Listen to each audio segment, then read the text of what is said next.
How do you engage your franchisees? How do you get them to take personal accountability for their local marketing territory?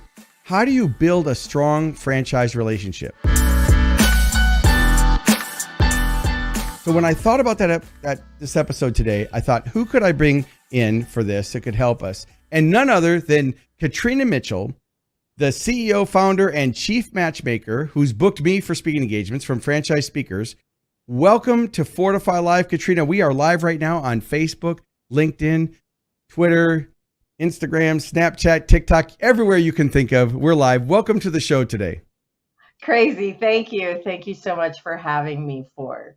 So, when I first got into the franchise world and you booked me, many years ago, you said to me, Ford, there's two challenges that every franchise brand has. The franchisor wants their franchisee to follow their systems and take personal accountability. And the franchisee wants the national brand to do more. Now, you've booked speakers beyond me, my good friend Scott Greenberg and Troy Hazard and Greg Nathan and a lot of other speakers in this industry. And we just got back from the IFA show, right? The International Franchise Association show. Yeah, absolutely. So our topic today, there's not a pre-written script here. I know you usually do the interviewing. So if you want to, we can change roles and you can ask me questions. But this is the people who listen to this are franchise executives, brand executives inside and outside franchising that are looking to either improve marketing and sales, improve the customer experience, or to improve operations. So we can cover the gamut. But in franchising, what are some things, and you're on committees at the IFA, what are some things that you're seeing that are affecting franchisors and franchisees today? Well, obviously, for us with any industry, it's supply chain issues and decreasing margins overall and franchisee profitability and employee issues. So finding and keeping the right people. And especially on the front lines, really challenging for franchisees, and franchisors are doing everything they can to help their franchisees with that. Yeah, they're giving them the franchise, and we might call Z's and Zors for those listening. A Zor is a franchisor, that's the corporate office, that's the franchise brand, and a Z is the franchisee, the individual franchisee, new and emerging franchisee, or even a multi-unit owner, or maybe going back to the franchisor, or it could be an area developer. So we know supply chain issues are things that are outside their control.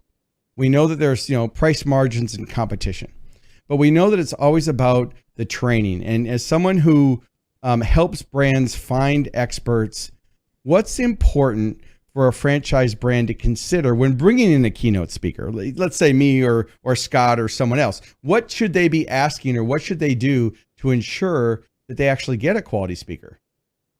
That's a great question. So I would even back it up another step forward and say the first thing for franchisors to do is to identify what they want to accomplish. So the question I suggest they ask themselves and ask their committees is, what do you want the franchisees to think, feel, say, or do when they leave the session or the event overall, right? So it starts with event, setting the theme, and what are the common threads that you want to draw through every one of the sessions, whether it's the keynote session or some conversation from leadership or updates from leadership or your breakouts, right? Like, so in the world of live events, less is more. And one of the biggest issues that we see, franchisors, one of the biggest mistakes that they often make is wanting to cram in way too much into that 2.5 days or 3 days. And after a period of time, franchisees can't absorb anything. So you're not getting more information across. You're actually losing that valuable time to imprint and help them really walk out of there with your key initiative, or 2 initiatives or maybe 3 for the year. So. It's so interesting because, I think about it when they talk about the pre-event questionnaire and what do they want to accomplish. And it always scares me when they want to do too much. And I always echo what you're saying is do less better. So instead of trying to do more, it's actually less effective because they can't remember it. And that's why a keynote, hey, welcome. That's why a keynote is a keynote and not a keys note. Now, lately, I've been brought in to do super sessions where I might do a half day, which is more of a training. I mean, they're going through certain skill sets. It's very interactive. So as brands, as someone doing any type of training for an organization, start with the end in mind first. Stephen Covey's 7 Habits, right? Start with the end in mind. If you're asking the wrong question, then the answer doesn't matter. And it's so essential that brands really look at what their outcome is and that they get an expert that also understands franchising, but also has the stage presence and the ability to customize the presentation. Because you and I have both sat through presentations where, speakers say they're great and I get a standing ovation every time. And, it's like a long road to a tiny house. There's no substance. And so you really have to look at how can they deliver it with value. And so I would echo that. So I know if those of you watching now, you can type it in the chat. We're going to be monitoring the chat and we'll try to get to your questions. But go ahead. I know you have a comment. Well, your question was actually kind of a 2-part, and I don't think I've answered your question yet, Ford, but that was, so I think this was your question, so let me restate and you correct me. What should franchisors be looking for when they're considering hiring a speaker? Yes. So I backed us up and said, first, before we even talk about hiring a speaker, let's think about what we want to accomplish.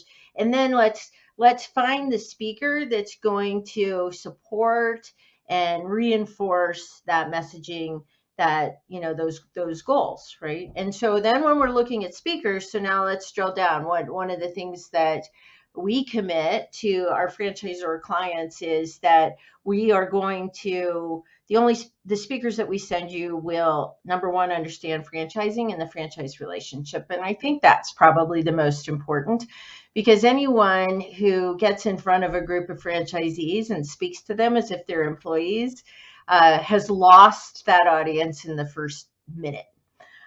These are not employees. These are independent business owners, most of whom have obviously sunk their entire life savings into creating a path for themselves, an entrepreneurial path for themselves. So number one, understand franchising, the franchise relationship, and those special nuances, that little bit of tension that is always in that relationship. Right. And how to keep that healthy. And then number 2, expert adult educators. So you hit on that. So really, what is needed in this situation? Is it a 90-minute with a 20-minute keynote-ish delivery on the front and then a workshop in the middle and, something at the end? Or is it a straight keynote with followed up in the afternoon with a deep dive breakout workshop or a facilitated panel discussion? You recently, just this last week, facilitated a dynamo panel discussion on culture at IFA. Really, it was outstanding. I was in the room and got a chance to follow up with several franchisors after the session, and they all said, "Wow, I have never been to an IFA breakout panel discussion that was that fast moving and facilitated at that level." And, that's another point that we could obviously discuss, the benefits of bringing in somebody from the outside who has that skill set. So number one, they have to understand franchising.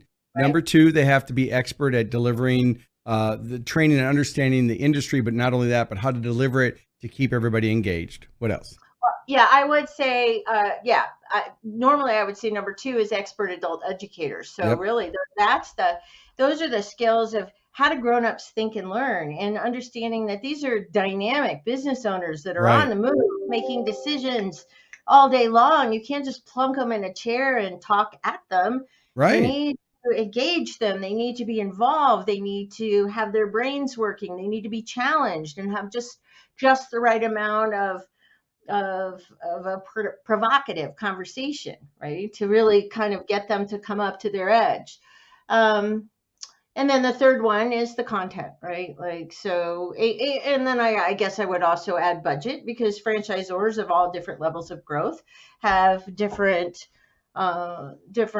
investment levels where they want to go.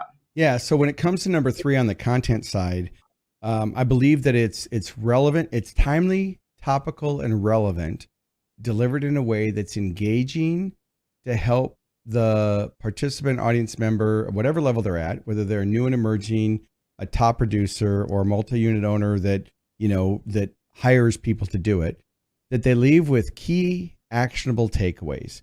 And that's one of the things that I love about the fact that, the organizations that you and I work with, when they book me to come in and deliver that training, is we go through an extensive pre-event questionnaire. We have the Zoom call with the executives. I interview their leadership. I mystery shop. And in franchising, since I travel all over the country, all over the world even, it's easy for me once I've gotten booked to go visit a franchisee, talk to the owner, send out what are your top 3 challenges. It's interesting because when I get done speaking, just like with IFA, and IFA, that panel was on with the CEO of Great Clips, Rob Goggins. We had Steve Lasky from Loyalty Brands, and we had Charles Watson from Tropical Smoothies. And they're probably going to watch this because they're connected on LinkedIn. So they're going to get notified. So if you guys are here, thank you for allowing me to facilitate that panel, because as a speaker, one of the reasons I think that panel was so effective is I understand the dynamics of group dynamics and to keep the conversation on track and how to facilitate that type of panel. But then we were able to pick the minds of 3 top experts with decades of experience in culture. And culture is such a big thing. And that was the topic of our, how do you create a culture that you and your customers love? Yeah. And I just want to say too, like all of those leaders are exemplary at creating extraordinary cultures within their brand. So that was like, the who's who of the most desirable cultures in franchising. I mean, it was just a brilliant panel. What I liked about it was there no BS approach. I want to be politically correct here, not get banned from speaking, but there was no BS. I mean, Charles laid out exactly, we talked about how do you develop a culture, how do you drive the culture, and how do you maintain the culture? And they left. If you are a member of IFA and you got the recordings, I highly recommend you check out. That session was on Wednesday morning at 9 a.m. I think you can get it on at the IFA website. But if you're in franchising, for all that was new. Now, if you're outside of franchising, it's really important to think about how do you drive a culture, because the issue with culture, and I mentioned this at IFA, is when if you said to me, hey, Ford, ABC company would like to have you come in and speak on culture. Well, my first question is, how do they define culture? Because sometimes they may say they want culture, but they really want leadership, or they want communication, change, team building, management. Culture can be a lot of different things, as you know, for booking decades, with hundreds of brands, and so it's defining what they want. It's diagnosing before you prescribe. And then the last thing was budget. And if you're a speaker, and if for those of you, we've got professional speakers watching this, I'm sure Scott will be on here, and I had him on the show Scott Greenberg, for those of you, a great colleague and friend of mine, wrote a book called The Wealthy Franchise. A lot of you, if you're in franchising, already know about his book. And typically Scott and I rotate. He comes in one year, I come in the next year, and vice versa. But what I would say with culture that's so important, is if you're a speaker, not a culture, but if you're a speaker in this industry, there's not a meeting planner alive that when you quote the fee, they don't typically say, well, we don't have that budget. I don't know as a bureau, if you've ever had that. No one's ever questioned your budget. Yeah, no, because we approach it differently. Right. I mean, that's what makes you unique. We look at it as an investment level, and really it was funny. I was just reviewing Ford and creating a document, which if anybody wants this document, please just reach out. But it's a 10-page document. It's a compilation of the last 2, maybe 3 years of our tips that were generated from franchisors at the roundtable discussions on fantastic franchise meetings and conventions that I've been grateful. I'm grateful enough to have facilitated for many years now. So we capture all of those tips that franchisors share with each other, and then we put them all together. And I'm just reviewing the document to make sure everything was evergreen and that we'd added in the tips from this year. And literally, it's 10 pages long. For me, I think it's really about, again, what do you want to accomplish? Correct. And how many people call us because they don't know. Right. Franchisors don't know if they don't have experience hiring speakers. They don't they don't have an awareness of what the value is and what a gifted speaker such as yourself or Scott or Troy, Kelly McDonald can do to influence the overall energy of their event, set the tone, get the energy up, get them cranking, get those franchisees super engaged out of the gate, and then the takeaways and how we can add a lot of different creative value add options. So it's not just the money, but I would say, so I'm just going to put it out there because we get asked this question a lot. In today's marketplace, franchise systems that are anywhere from 100 to 500 units are typically investing between 20 to 30,000. Probably 20 to 25 is more common for their keynote speaker. And then again, there's lots of ways for us to help the franchisor really maximize that investment with whether it's value add or books or what they need. So first it's a conversation. What do you want to accomplish? What are your challenges? What do you need? And then we go to work as a client-facing bureau to help them accomplish those goals. So if you're listening to this and watching this, whether you're watching it, and this also becomes a podcast episode on the Business Growth Show. So hopefully you subscribe. So whatever platform you're on, you can enter into the comments. And of course, you can always visit franchisespeakers.com, go to the contact page, fill it out and say, hey, I'd like the report. And Katrina will go ahead, and her staff is great, and they'll send it out. So franchisespeakers.com is the website. Go to the contact page and do that. And shameless plug, if you're interested in booking me for a keynote, contact Franchise Speakers, and Katrina can take care of that. Okay, so this is my show. I can do that. So I'll just put that shameless plug right in there. All right, so moving on. So we know that franchises have supply chain issues. We know that it's always franchise relationships is a top topic that everybody wants. They want to build that strong relationship between their franchisees and franchisors. And one of the things that they come to me for a lot is local area marketing, right? Because they want them to follow their local sales playbook. They want them to take personal accountability for their local marketing, their relationships, the referral culture. So those are the areas I come in. And the other area that I'm brought in for, typically it's like an opening keynote, is superpower success, because they're burned out. They're wearing so many hats, and they're coming to the conference and they're trying to reignite them. So they open the conference with something that's not just true motivational, but motivational with a message and some key takeaways.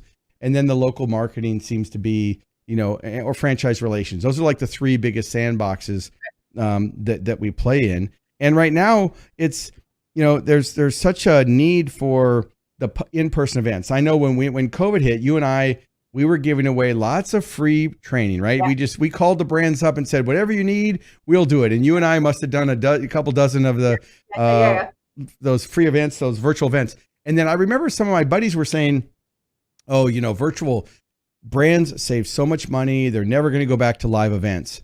And I would just say, it's just not true, because what we found is they're starving to get back live, like home franchise concepts and Hamadi and Duck Donuts and, Care Patrol. And these are just some of the recent ones that I've done. They were starving to get back into bringing everybody back together to, the network and all that. Haven't you seen that trend? Absolutely. So you hit on so many things that I want to circle back to. So go for it. Thing I want to say is that a lot of people may not be aware of this, but I was actually a franchisee myself. So one of the reasons I was very clear when I bought my franchise in 2004, there was 3 key reasons why I was buying a franchise. Number 1 was a proven system. Number 2 was a marketing machine, was having all, logo, business cards, all of that. I didn't have to create that on my own. And number 3, which is probably the most important, was community. I wanted to be connected with other people that were facing the same day-to-day challenges. I wanted to learn from successful franchisees in the system. I wanted to be able to mentor franchisees that were coming in behind me. It just, being part of something larger than just my small independent business was critical to me. So you just struck on that. And I think that in franchising, especially, it is so important for franchisees to get together and connect. And in fact, in this document that I was just bringing up, I looked up some old research that we did several years ago with Tortal Training, Yep. Engage Consulting, and Franchise Business Review and Franchise Speakers. And we did a survey on a successful franchise conventions and meetings. And the number one thing that franchisees wanted at 25.8% was time to network with peers. And so one of the biggest mistakes that we see franchisors make is when they don't create ample and interesting and diverse opportunities for franchisees to network with each other. Now, it doesn't have to just be free-form networking, just cocktail party or by the pool. It can be fun things. It can be games. It can be speed dating. It can be mentor-mentee relationships. Big buddies was one of the ideas that came up through the roundtables, where an experienced, seasoned, successful franchisee mentors a newbie. Exactly. Even if it's just for the show and just for the convention, for half a day, has responsibility for that newbie to introduce them and take them around and have conversations with them. So to create those relationships, it's critical. Now, I do want to circle back and talk about two things. As you mentioned, you and I did a lot, when COVID hit and the live speaking business shut down. I always tell the story of I was completely devastated for about 45 minutes. I just sat on the floor and just sobbed and thought, oh my Lordy, what are we going to do? We just lost all of our revenue for the entire year. And I don't want to give you a dollar number, but it was substantial. In 10 days, we lost everything. And it just suddenly occurred to me, and you were one of my first calls, that we had all this great talent like you, this experience and knowledge and wealth. And we have all these franchisees who are desperate for help and franchisors that are scrambling to help their franchisees. So as you mentioned, you and I got on the phone, got on the email.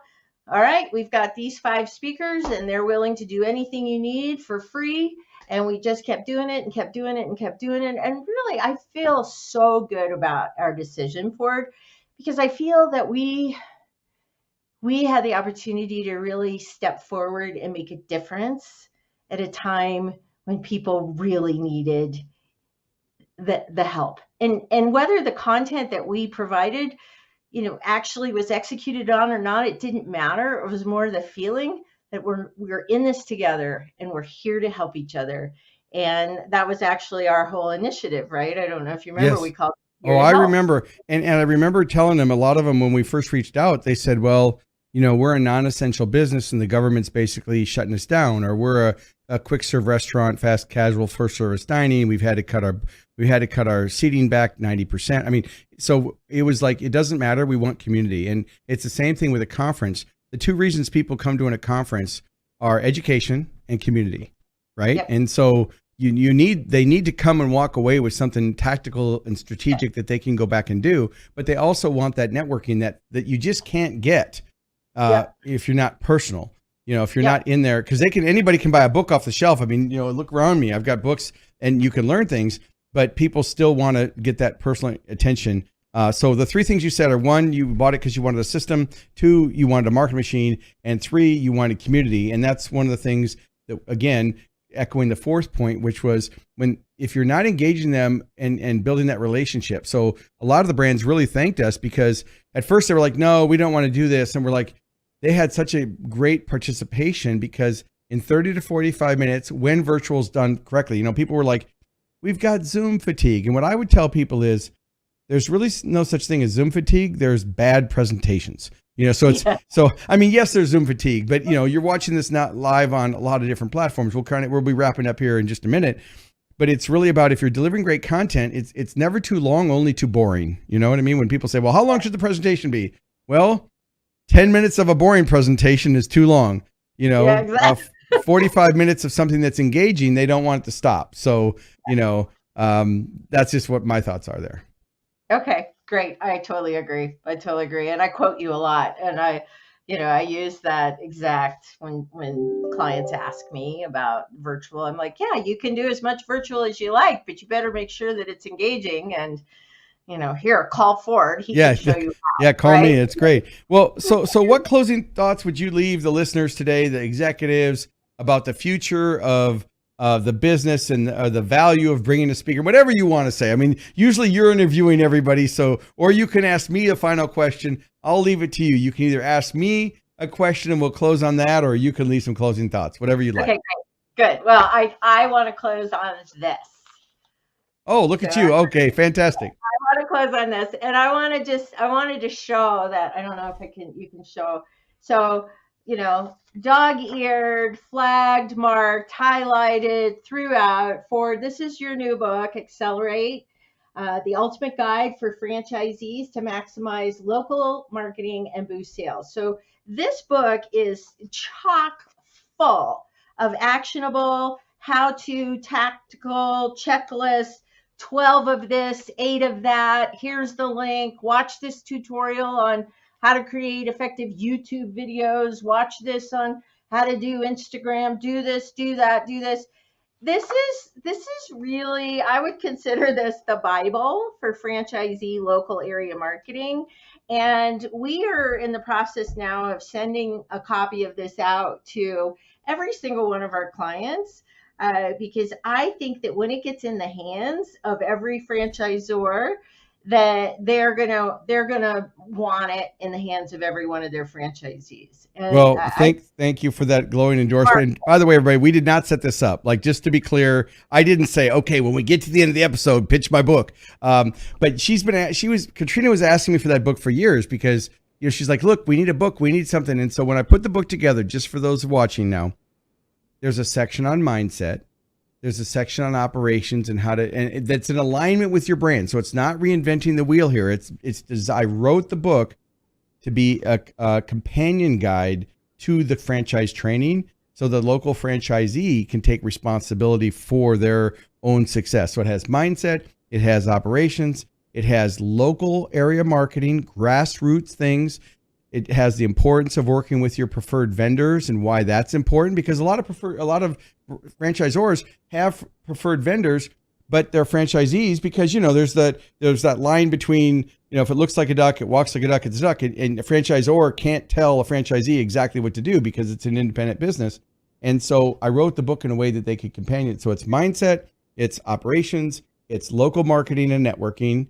And then I have a whole section on selling, why it's so important to create a culture of referrals and how to sell. And this works for both B2B and B2C brands. So I'm really looking forward to the brands that have already got it. I've already, using it, and they're buying the books, and I'm doing book signings at the back. You can see pictures on my website of the book signings. So everybody, we go live on FORDIFY. Join us Wednesdays at 11 a.m. Central on LinkedIn, YouTube, Facebook, and then we're actually live on Twitter too. But I really appreciate you joining us today, Katrina. For those of you that are interested, you can check Katrina out. It's been on the screen the whole time at franchisespeakers.com.